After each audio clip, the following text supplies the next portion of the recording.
नमस्कार दोस्तों, मेरा नाम है अंशुमन नायक और आप सभी का बहुत बहुत स्वागत है इंडियन डिफेंस न्यूज़ के डिफेंस टॉक सीरीज में, जहां पर हम रोज़ नए नए डिफेंस अपडेट्स के बारे में बात करते हैं। तो चलिए देर न करते हुए आज की वीडियो शुरू करते हैं।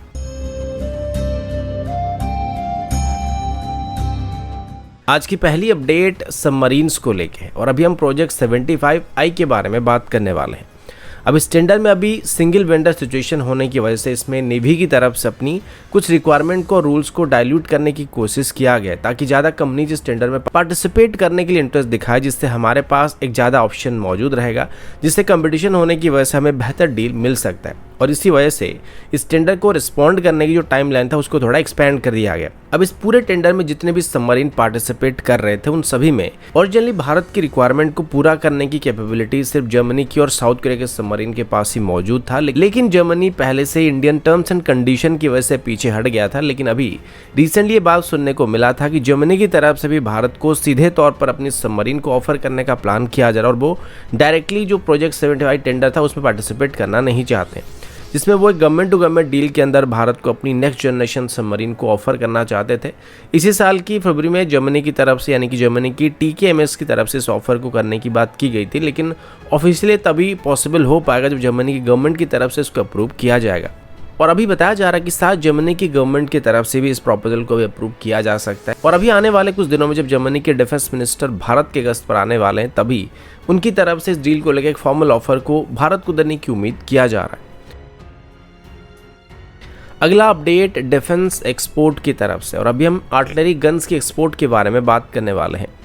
रिसेंटली अर्मेनिया को ATGS को एक्सपोर्ट करने की बात सामने आया था, जिसके बाद अभी एक और फॉरेन कंट्री की तरफ से भारत से आर्टिलरी गन्स को खरीदने की बात सामने आई है और इस बार सऊदी की तरफ से भारत से आर्टिलरी गन्स को खरीदने की बात किया जा रहा है। दरअसल सऊदी की तरफ से अभी भारत के कल्याणी ग्रुप की तरफ से डेवलप किए गए भारत 52 और गरुड़ा V2 गन्स को खरीदने की कोशिश किया जा रहा है और पहले से ही सऊदी आर्मी की तरफ से इन दोनों गन्स को टेस्ट किया जा रहा था। और इसमें भारत 52 एक 155 mm 52 कैलिबर स्टैंडर्ड की आर्टिलरी गन है, जबकि गरुड़ा गन की बात करें तो ये एक 105 mm स्टैंडर्ड की आर्टिलरी गन है। अब इन दोनों गन्स को अभी सऊदी आर्मी की तरफ से टेस्ट करने के पीछे एक और मेजर कारण ये भी है कि इसे पहले सऊदी की तरफ जिन आर्टिलरी गन्स का इस्तेमाल किया जा रहा था वो GC-45 हाउजर था, जिसे जलाल बुल स्पेस रिसर्च कॉर्पोरेशन की तरफ से डिजाइन किया गया था और बाद में सेम कंपनी को कल्याणी ग्रुप की तरफ से खरीद लिया गया था। और अभी कल्याणी ग्रुप की तरफ जिन भारत 52 गन्स को बनाया जाता है ये दरअसल GC-45 गन का एक मॉडर्न अवतार है, तो उस वजह से सऊदी आर्मी की तरफ से भी इनको खरीदने का प्लान किया जा रहा है और ऐसे कम से कम 70 से 80 यूनिट को खरीदने के लिए सऊदी आर्मी ऑर्डर प्लेस कर सकता है।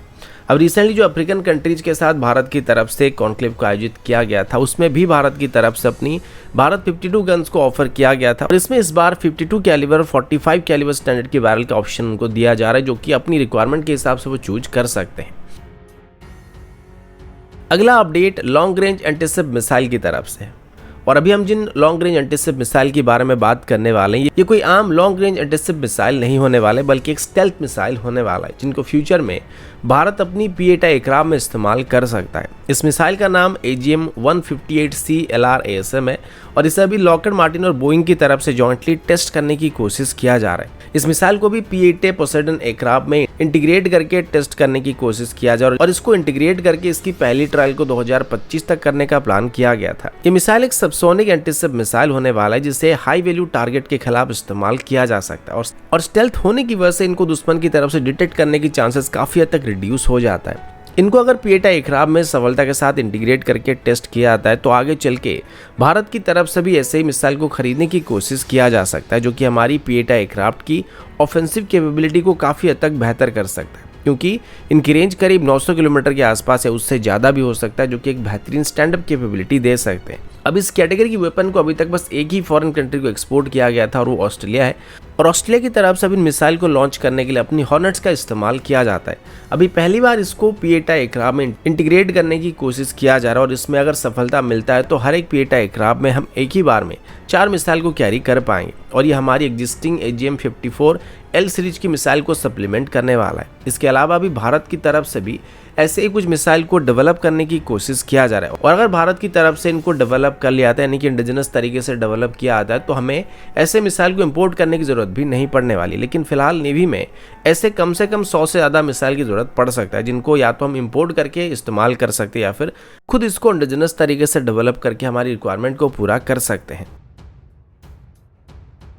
अगला अपडेट रैम्पेज मिसाइल को लेके। पिछले साल इसको लेके एक अपडेट सामने आया था जिसमें बताया गया था कि अभी भारत की तरफ से इजराइल से रैम्पेज मिसाइल को एक्वायर करने का प्लान किया गया था। ये एक एयर टू सरफेस मिसाइल है जिसे करीब 250 किलोमीटर के आसपास स्ट्राइक करने के लिए इस्तेमाल किया जा सकता है और इनको दुश्मन की हाई वैल्यू टारगेट को निशाना बनाने के लिए इस्तेमाल किया जा सकता है। पिछले साल हमारी नेवल आर्मामेंट डिपो की तरफ से ये कहा गया था कि अभी वो रैम्पेज मिसाइल को टेस्ट करने की कोशिश कर रहे थे और ये एक तरीके से एक एयर लॉन्च्ड बैलिस्टिक मिसाइल की तरह काम करता है, जिसे दुश्मन की रडार स्टेशन, कम्युनिकेशन सेंटर या वेपन स्टोरेज फैसिलिटी को टारगेट करने के लिए इस्तेमाल किया जा सकता है। और अभी से खास करके हमारी इंडियन नेवी की MiG-29 के फाइटर जेट में इंटीग्रेट करने की कोशिश किया जा रहा है। अब इसके बाद इस मिसाइल को फ्यूचर में तेजस MK2 की वेपन पैकेज में भी इंक्लूड करने की कोशिश किया जा रहा है। अब इस पर इंडियन एयरफोर्स का कहना है कि मिसाइल डिटेक्ट किया जा सकता है और इसे इंटरसेप्ट भी किया जा सकता है, लेकिन इसकी चांसेस काफ़ी कम होते हैं और इसे जो डैमेज होता है वो काफ़ी खतरनाक डैमेज होता है और इनको नॉर्मली सैल्वो मोड में इस्तेमाल किया जाता है, जिस वजह से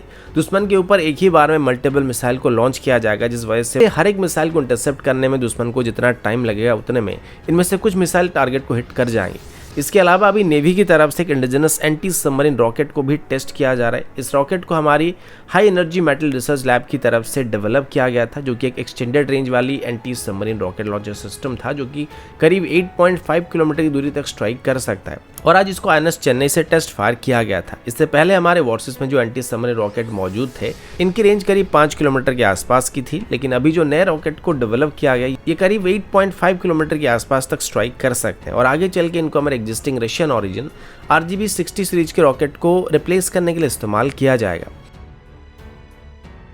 अगला अपडेट एक मजेदार अपडेट होने वाला है और अभी हम पाकिस्तान के बारे में बात करने वाले हैं। अब शुरू से ही आप सब जानते हैं कि जब से रशिया और यूक्रेन के बीच लड़ाई शुरू हुआ था, तो उसके बाद यूक्रेन को पूरी यूरोपियन और वेस्टर्न कंट्रीज की तरफ से सपोर्ट किया जा रहा था और इस बीच पाकिस्तान की तरफ से भी यूक्रेन को मिलिट्री सपोर्ट प्रोवाइड करने की कोशिश किया गया था। इसका मेजर कारण यही था कि जो यूरोपियन कंट्री थे या वेस्टर्न कंट्री थे, उनकी सिंपैथी को गेन कर सके और इसे आगे चल के पाकिस्तान भारत के खिलाफ इस्तेमाल करना चाहता था और ये दिखाने की कोशिश कर सकता था कि ये देखो, जब यूक्रेन और रशिया के बीच फाइट चल रहा था तो हम आपके साइड में मौजूद थे, जबकि भारत ओपनली किसी का सपोर्ट नहीं कर रहा था, लेकिन फिर भी रशिया के खिलाफ जाके कुछ भी नहीं बोल रहा था।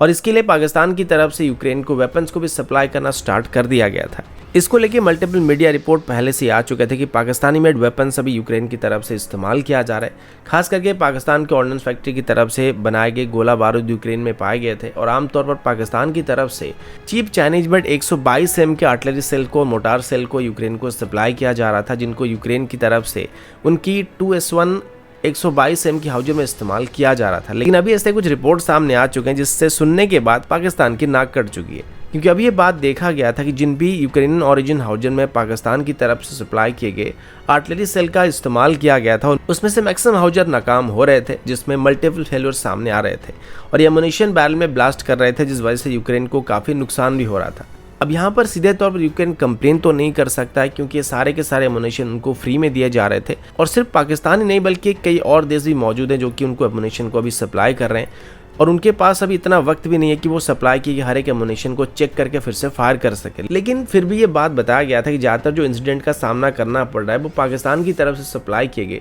फॉल्टी एमुनिशन की वजह से सामने आ रहे हैं और इस वजह से यूक्रेन के काफ़ी सारे आर्टिलरी गन अभी बेकार हो रहे हैं। तो दोस्तों अभी के लिए इतना ही, मिलता हूँ आपसे अगली वीडियो में, तब तक के लिए जय हिंद, वंदे मातरम।